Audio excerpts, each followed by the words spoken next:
अस्सलाम वालेकुम जी।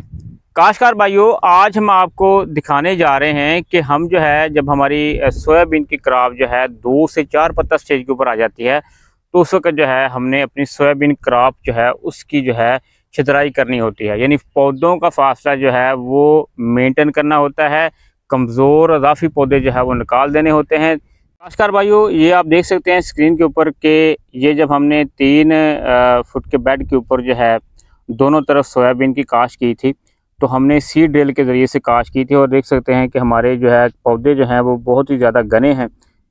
तो अब हम इनका फासला जो है वो मेंटेन करेंगे। किस तरह से मेंटेन करेंगे, ये देखें। इस साइड के ऊपर जो है पौधों का फासला जो है वो मेंटेन किया जा चुका है। ये आप देख सकते हैं कि 3 से 4 इंच जो है फासला जो है पौधों का रख दिया गया है। आपको बता दें कि इसके बाद जो हम पानी लगाएँगे या खाद वगैरह देंगे, तो वो ज़ाहिर बात है सेहतमंद पौधों को मिलेगी।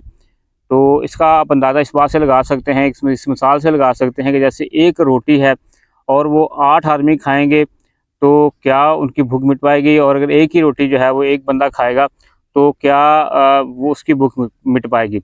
यानी हमने जो है खुराक जो है वो जब देनी है, तो एक सेहतमंद पौधे को जो है वो कोशिश करनी है, देनी है। ये देखें किस तरह से आपने फासला मेंटेन करना है, ये हमें अब दिखाते हैं आपको।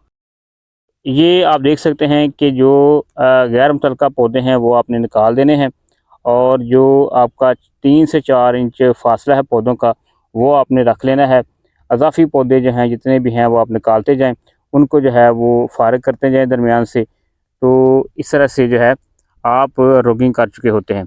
यानी आपने बीमार पौधे और उसके बाद कमज़ोर पौधे जो हैं जो निकालते जाने हैं, ताकि आपकी जो फसल है उसके बाद बेहतर ग्रोथ करे। ये आप देख सकते हैं कि फासला जो है वो मेंटेन होता जा रहा है, और ये आप इस तरह से देख सकते हैं कि यहाँ पर जो है रोगिंग हो चुकी है, और यहाँ पर जो है रोगिंग का